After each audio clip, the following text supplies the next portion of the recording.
The law of attraction एक जादुई power है या इस दुनिया का अब तक का सबसे बड़ा स्कैम। इस पे हजारों किताबें छप चुकी है। The secret, power of positive thinking, think and grow rich. बड़े बड़े सेलिब्रिटीज इसे प्रमोट करते हैं। इवन इसे सिखाना लोगों का फुल टाइम करियर बन चुका है।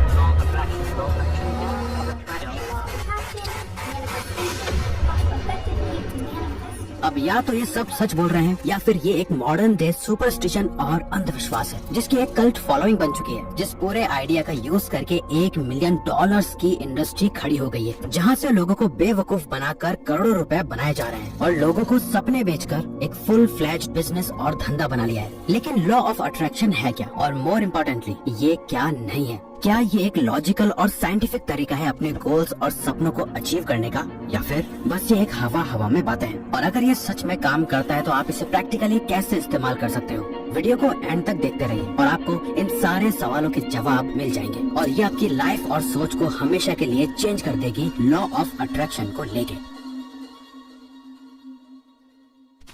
अगर सच बताएं तो हम कभी भी इस यूनिवर्स से फ्री में मिलने वाले आइडिया पे बिलीव नहीं करते थे, लेकिन जब हमने इसके पीछे की साइंस को समझा, इस पे डीप रिसर्च की और अपनी लाइफ में खुद अप्लाई करके देखा तो चीजें और भी ज्यादा क्लियर होने लगी। इसीलिए आप इसे और गहराई से समझ सको, हम इस वीडियो को 3 पार्ट्स में डिवाइड कर रहे हैं। फर्स्ट है द मिथ, सेकंड है द साइंस, थर्ड है द रियलिटी, जिसका पार्ट 3 सबसे ज्यादा इम्पोर्टेंट है, जहां हमने एक 3 स्टेप सीक्रेट शेयर किया है जो आपके बहुत काम आएगा। इसके साथ ही हम आपके साथ अपना खुद का पर्सनल फाइनल ओपिनियन भी शेयर करेंगे लॉ ऑफ अट्रैक्शन को लेके, कि हम खुद इसके बारे में क्या सोचते हैं। शुरू करते हैं सबसे पहले ये समझने से कि लॉ ऑफ अट्रैक्शन आखिर सच में क्या है, वो जो दुनिया आपको बताती है या वो जो अभी हम आपको बता रहे हैं। Part 1, the myth.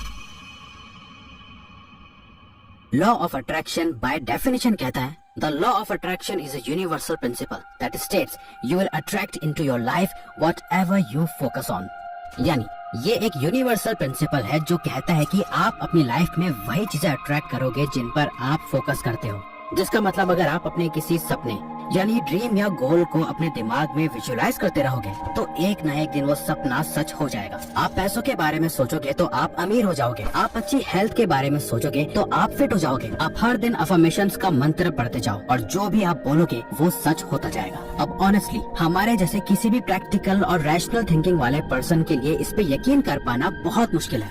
आपने शाहरुख खान का वो डायलॉग तो सुना होगा, अगर किसी चीज को पूरे दिल से चाहो तो सारी कायनात तुम्हें उससे मिलाने की साजिश में लग जाती है। ये वही है लॉ ऑफ अट्रैक्शन, अपनी सोच से अपनी पूरी दुनिया क्रिएट कर पाना। इसका नाम आज लॉ ऑफ अट्रैक्शन रख दिया गया है, लेकिन इसके जो रूट्स यानी जड़ें जो है वो बहुत पुरानी है। बुद्धिज्म में हमें सिखाया जाता है कि कैसे हमारा माइंड एक पावरफुल टूल है जो हमारी पूरी रियलिटी को क्रिएट करता है। अगर हमने अपने माइंड को काबू कर लिया तो समझो हमने अपनी लाइफ को काबू कर लिया। हिंदुइज्म में हमें सिखाया जाता है कि कैसे हमारे थॉट्स और इंटेंशंस हमारे डेस्टिनी फॉर्म करते हैं। उपनिषद में कहा जाता है तत्त्वम असि, यानी अपने आप को इस यूनिवर्स के साथ एक कर दो, फिर इस यूनिवर्स से जो चाहे वो मांगो, आपको सब मिलेगा। ताओइज्म की नींव रखने वाले लाओ त्से कहते हैं, अपनी सोच पर नजर रखो, ये तुम्हारे शब्दों में बदल जाती है। अपने शब्दों पर नजर रखो, ये तुम्हारे एक्शंस में बदल जाते हैं। अपने एक्शंस पर नजर रखो, ये तुम्हारी आदतों में बदल जाते हैं। अपनी आदतों पर नजर रखो, ये तुम्हारा कैरेक्टर बन जाती है। अपने कैरेक्टर पर नजर रखो, ये तुम्हारी किस्मत बन जाती है। लॉ ऑफ अट्रैक्शन की फाउंडेशन रखी गई थी एंशिएंट इजिप्ट और ग्रीस में, जहाँ हर्मेटिसिज्म की फिलॉसफी बहुत पॉपुलर हो रही थी। एक किताब थी द किबेलियन, जिसमें गॉड हर्मेस ट्रिस्मेजिस्टस ने 7 यूनिवर्सल प्रिंसिपल्स शेयर करे थे, जिसमें से एक प्रिंसिपल था द प्रिंसिपल ऑफ मेंटलिज्म, जो कहता था द ऑल इज माइंड, यानी ये जो पूरा यूनिवर्स है वो एक मेंटल क्रिएशन है। इसी प्रिंसिपल से एक फाउंडेशनल आइडिया निकल के आया कि हमारा माइंड हमारी लाइफ की रियलिटी को इन्फ्लुएंस कर सकता है, और लॉ ऑफ अट्रैक्शन की पहली वेव यहीं से शुरू हुई। 19th सेंचुरी में तो यहाँ से एक न्यू थॉट मूवमेंट की शुरुआत हुई, जहाँ लोगों ने इन एंशिएंट आइडियाज को मॉडर्न कॉन्टेक्स्ट में यूज करना शुरू कर दिया। मेनली 3 लोग थे जो बहुत ही हैवीली इस आइडिया को प्रमोट कर रहे थे, Phineas Quimby, Ralph Waldo Emerson and William Walker Atkinson, जिनका ये मानना था कि माइंड में एक तरह की हीलिंग पावर्स होती है और एक पॉजिटिव मेंटल स्टेट से हम अपनी लाइफ को कम्प्लीटली चेंज कर सकते हैं। जहाँ फिनियस क्विम्बी कहते थे कि हर बीमारी की जड़ इंसान का माइंड है, अगर वो अपने माइंड को सही कर ले तो हर बीमारी का इलाज हो जाएगा। राल्फ वॉल्डो इमर्सन ने माइंड के इनफाइनाइट पोटेंशियल को बताना शुरू करा। उन्होंने मैनिफेस्टेशन की पावर को दुनिया के सामने रखा और विलियम वॉकर एटकिंसन ही वो पहले पर्सन थे जिन्होंने लॉ ऑफ अट्रैक्शन इस वर्ड का यूज करा था। उन्होंने अपनी 1906 की book thought vibration the law of attraction in the thought world में सबसे पहले इसका मेंशन करा, जहां उन्होंने ये सिखाया कि कैसे हमारे थॉट्स एनर्जीज की तरह अट्रैक्ट करते हैं। 20th सेंचुरी आते आते ये आइडिया और ज्यादा पॉपुलर होने लगा। खासकर नेपोलियन हिल की book think and grow rich ने इसे और ज्यादा मेन स्ट्रीम कर दिया, जहां उन्होंने डिजायर के कॉन्सेप्ट को बताया कि कैसे आप जो दिल से चाहते हो, जो आपका डीप डिजायर होता है, वो एक न एक दिन रियलिटी जरूर बन जाता है। Whatever the mind can conceive and believe, it can achieve. Napoleon Hill. ऐसे नॉर्मन विंसेंट पेल की the power of positive thinking, Joseph Murphy की the power of your subconscious mind आई, जहाँ सेम बात करी गई कैसे एक पॉजिटिव मेंटल एटीट्यूड आपको दुनिया जहाँ की सारी सक्सेस और हैप्पीनेस ला के दे सकता है। और कहानी यहाँ भी नहीं रुकी। 21st सेंचुरी में रोंडा बर्न ने ईयर 2006 में एक बुक रिलीज करी जिसका नाम था द सीक्रेट, और इस किताब से मानो लॉ ऑफ अट्रैक्शन दुनिया भर में फेमस हो गया। एक क्रांति आ गई। ये बुक इतनी सक्सेसफुल हुई कि दुनिया के कोने कोने तक ये लॉ ऑफ अट्रैक्शन की वेव पहुंच गई। दुनिया भर में इसकी बातें होने लगी। बॉब प्रॉक्टर इसे हर किसी को सिखाने लगे। ओपरा विनफ्रे ने अपना शो लॉन्च करा जहां उन्होंने हर एक सेलिब्रिटी से इस आइडिया को प्रमोट करवाया। अब इससे हुआ ये कि जब कोई चीज इतनी ज्यादा पॉपुलराइज कर दी जाती है तो उसका मीनिंग खत्म हो जाता है और उसके पॉजिटिव से ज्यादा नेगेटिव इफेक्ट्स देखने को मिलने लगते हैं। जैसे मिड 2000 के time the Oprah Winfrey show के स्टूडियो को एक लेटर आया किम तेनखम की तरफ से, जो लिखती हैं कि वो इस शो से और द सीक्रेट बुक से इतनी ज्यादा इन्फ्लुएंस हो गई कि उसने अपने ब्रेस्ट कैंसर की मेडिकल ट्रीटमेंट ही लेना बंद कर दिया। उसने ये क्लेम करा कि वो 2008 तक कैंसर फ्री हो जाएंगी। उसे अपने ऊपर पूरा भरोसा है। वो इसे ही अट्रैक्ट कर रही हैं, मैनिफेस्ट कर रही हैं और यूनिवर्स उसकी सुनेगा। लेकिन हुआ क्या? ईयर 2010 में किम की कैंसर से डेथ हो गई। मगर ये सब नहीं होता अगर किम इस पे ब्लाइंडली ट्रस्ट करने के बजाय इसके पीछे की साइंस को समझती तो। जरूरी नहीं है कि किसी बड़े और फेमस आदमी ने कुछ बोल दिया तो वो सही ही हो और अब बिना ज्यादा सोचे समझे उसे फॉलो करने लग जाओ। ये लॉ ऑफ अट्रैक्शन वो है जिसे आपको सिखाया जा रहा है और बेचा जा रहा है। लेकिन लॉ ऑफ अट्रैक्शन को अच्छे से यूज करने के लिए आपको ये समझना होगा कि ये काम कैसे करता है। Part 2 the science.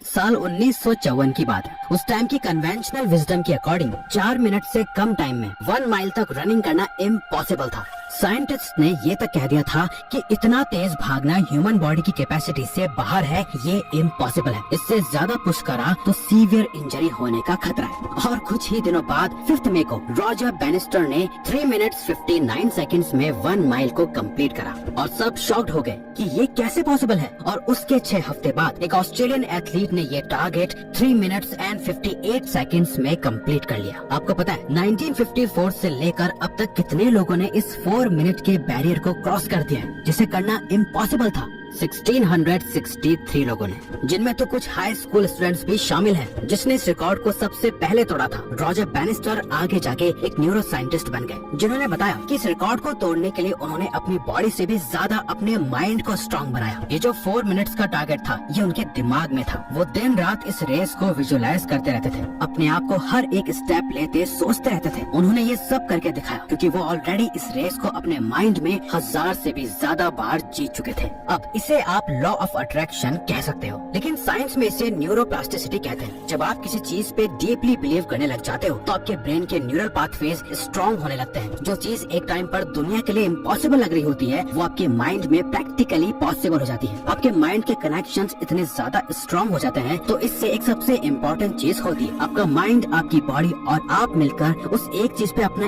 Absolute best दे पाते हो, जिससे रिजल्ट का मिलना ऑलमोस्ट गारंटेड हो जाता है। इसी का यूज करके एडमंड हिलरी पहली बार माउंट एवरेस्ट पे चढ़े थे। सचिन ने 100 सेंचुरीज बनाई, इलॉन मस्क ने अपना पूरा एम्पायर खड़ा करा। ये सब पॉसिबल हुआ न्यूरोप्लास्टिसिटी की वजह से। वॉल्ट डिज्नी, जिन्होंने डिज्नी को बनाया, जब वो अपने डेथ बेड पे थे और मौत का इंतजार कर रहे थे तो एक रिपोर्टर उनसे मिलने आया और कहा, सर डिज्नी का पहला थीम पार्क बनने जा रहा है, आपको ये सोच के कैसा फील हो रहा है कि आप उसे कभी नहीं देख पाएंगे? वॉल्ट डिज्नी ने जवाब दिया, तुम शायद समझे नहीं, अगर मैंने उसे पहले कभी न देखा होता तो तुम उसे कभी नहीं देख पाते। साल 1996 में यूनिवर्सिटी ऑफ शिकागो में इससे रिलेटेड एक स्टडी भी करी गई, जहां डॉक्टर जुड बियासियोटो ने पार्टिसिपेंट्स को 3 ग्रुप्स में डिवाइड करके बांट दिया, जहां उन्हें बास्केटबॉल के फ्री थ्रोज करने थे। जहां पहले ग्रुप को 1 घंटे का प्रैक्टिस टाइम दिया गया, जहां वो रियल में बॉल से फ्री थ्रो करने की प्रैक्टिस कर सकते थे। वहीं दूसरे ग्रुप को सिर्फ विजुलाइज करने को कहा गया, जस्ट इमेजिन करना कि वो बॉल को सही जगह फेंक रहे हैं। तीसरे ग्रुप को कुछ नहीं करना था। और जब ये एक्सपेरिमेंट कंप्लीट हुआ तो पहले ग्रुप ने, जिसने रियल टाइम में फ्री थ्रोज की प्रैक्टिस करी थी, उन्होंने 24% इम्प्रूवमेंट दिखाई। थर्ड ग्रुप ने 0% इम्प्रूवमेंट दिखाई। वहीं सेकंड ग्रुप ने, जिसने सिर्फ अपने माइंड में फ्री थ्रोज की प्रैक्टिस करी थी, उन्होंने 23% तक इम्प्रूवमेंट शो करी। इस तरह की और भी कई रिसर्चेस करी जा चुकी हैं, जहां ये प्रूव हुआ है कि हमारे ब्रेन को इमेजिनेशन और रियलिटी में डिफरेंस नहीं पता होता। जहां एक और रिसर्च में पार्टिसिपेंट्स को अपनी इमेजिनेशन में 5 फिंगर पियानो एक्सरसाइज करने का टास्क दिया गया था। साइंटिस्ट ने देखा कि सिर्फ इमेजिन करने से उनके ब्रेन में सिमिलर एक्टिविटी शो हो रही है, जो रियल टाइम में प्रैक्टिस करने पे शो होती है। लॉ ऑफ अट्रैक्शन इसी प्रिंसिपल पे काम करता है। जब आप अपने माइंड में एक पर्टिकुलर टास्क को विजुलाइज करते हो, उसके बारे में सोचते हो, इमेजिन करते हो, तो इससे आपकी परफॉर्मेंस इंक्रीज होती है। और जब परफॉर्मेंस इंक्रीज होती है, उससे रिजल्ट्स अच्छे आते हैं। ये रीजन है अल्बर्ट आइंस्टाइन ने भी कहा था कि imagination is greater than knowledge. So अब आप समझ गए कि लॉ ऑफ अट्रैक्शन और कुछ नहीं बल्कि आपके ब्रेन की न्यूरोप्लास्टिसिटी की एबिलिटी है। इसे आज यूनिवर्स, मैनिफेस्टेशन, एनर्जीज, वाइब्रेशन जैसे भारी भरकम वर्ड्स यूज करके एक मैजिकल पावर की तरह सेल करके बेचा जा रहा है। लेकिन एक्चुअल में ये कोई जादू नहीं बल्कि हार्डकोर साइंस है। इसलिए अगर आप हमारी मानो तो ये समझो कि लॉ ऑफ अट्रैक्शन से आप सीधा रिजल्ट अट्रैक्ट नहीं करते, बल्कि अपने आप को उन रिजल्ट्स को अचीव करने के लिए काबिल बनाते हो। और ये कोई जादू, मैजिक या पावर नहीं है, बल्कि अगर आप इसे प्रैक्टिकली देखो तो आप इसे अट्रैक्शन और एक्शन के साथ में मिलके बने फॉर्मूला की तरह समझो, यानी law of attraction plus law of action. आओ इसे प्रैक्टिकली कैसे करना है ये समझते हैं। Part 3, the reality. अगर आप लॉ ऑफ अट्रैक्शन और लॉ ऑफ एक्शन को साथ में यूज करके साइंटिफिकली न्यूरोप्लास्टिसिटी से अपने गोल्स या ड्रीम्स को अचीव करना चाहते हो, तो आपको इन 3 स्टेप्स को फॉलो करना होगा। Step 1, instil belief. सबसे पहले तो आप लॉ ऑफ अट्रैक्शन का यूज करके कैंसर को ट्रीट नहीं कर सकते, न ही आप मार्स पे जा सकते हो, न ही आपके अंदर सुपरमैन वाली स्ट्रेंथ आ सकती है। उम्मीद है ये कॉमन बातें तो आपको भी पता होंगी, लेकिन आप जो भी चेंज करने का या जो भी अचीव करने का सोच रहे हो, आपको उस पर पूरा बिलीफ रखना है कि आप वो चीज अचीव कर सकते हो। मतलब ऐसा कि उस चीज को अचीव करना, पाना प्रैक्टिकली पॉसिबल है, फिर चाहे वो सपना कितना भी बड़ा क्यों ना हो, लेकिन इतना जो प्रैक्टिकली भी आपके लिए पॉसिबल हो अचीव करना। जैसे फॉर एग्जांपल, अगर आपको महंगी स्पोर्ट्स कार चाहिए, जैसे लैम्बोर्गिनी, पोर्श, मैक्लारेन, अब अगर आप ये सोचो कि यार ये तो मेरे औकात के ही बाहर है, ये मुझे कैसे मिल सकती है, मैं तो इतना कमाता ही नहीं, ऐसा सोचोगे तो आप कभी इसे अचीव नहीं कर पाओगे। अब आपको सोचना ऐसे है कि ओके ये कार है जो बहुत महंगी है, बट स्टिल लोग इसे खरीद पाते हैं, और मेरे जैसे ना जाने कितने लोग हैं जिनकी स्टार्टिंग बहुत लो एंड से होती है, बट फ्यूचर में उनका बैंक बैलेंस इतना ग्रो कर जाता है कि वो इसे खरीद पाते हैं। सो टेक्निकली मैं भी इसे खरीद सकता हूँ, ये पॉसिबल है और मैं इसे करके दिखाऊंगा। एक रियल, प्रैक्टिकल और बिलीवेबल गोल सेट करने के बाद आपको लेना है next step, step 2, feed your brain. Bruce Lee ने खुद को एक लेटर लिखा और हमेशा अपने पास रखा। इसमें लिखा था, my greatest and only goal, I Bruce Lee will be the first highest paid Oriental superstar in the United States. In return, I will give the most incredible performances and give my best acting. Ranveer Singh actor बनना चाहते थे। जब वो 21 साल के थे तो उन्होंने बेडरूम में एक पोस्टर लगाया। वो यशराज फिल्म्स की DDLJ का पोस्टर था। इसमें शाहरुख खान की जगह उनका चेहरा था। वो हर दिन उस फोटो को देखते थे, खुद को अपना गोल, अपना ड्रीम याद कराते थे कि वो क्या बनना चाहते हैं। और 3 साल बाद उन्हें YRF स्टूडियो से अपनी पहली मूवी मिली as a lead actor. Jim Carrey ने खुद को $10 मिलियन का चेक लिख के अपनी पॉकेट में रख दिया था, जिसे वो हर दिन देखते थे। जब आप इस तरीके से अपने गोल को इमेजिन करते हो, उसके बारे में सोचते हो, विजुलाइज करते हो, अफर्मेशंस करते हो, खुद को उस गोल से ऑब्सेस कर लेते हो, तो न्यूरोलॉजिकली और साइंटिफिकली आपके ब्रेन के पास कोई ऑप्शन नहीं बचता। आपको हर जगह अपना गोल दिखाई देता है। आपका माइंड इसे अचीव करने के नए नए आइडियाज देता है जो पहले कभी आपके माइंड में नहीं आए। आपका ब्रेन इतना ज्यादा क्रिस्टल क्लियर हो जाता है कि इसे पता होता है कि इसे क्या चाहिए और उसे पाने के रास्ते वो खुद ढूंढ लेता है। फॉर एग्जाम्पल, अगर आप फिट होना चाहते हो हो और एक अच्छी हेल्दी बॉडी चाहते हो तो खुद को इससे रिलेटेड इन्फॉर्मेशन और विजुअल से फीड करते जाओ। यूट्यूब पे वीडियोस देखो, हेल्थ रिलेटेड बुक्स पढ़ो, पॉडकास्ट सुनो, रेडिट पे पोस्ट पढ़ो, अपने ब्रेन को फीड करो ताकि ये उसी डायरेक्शन में सोचे।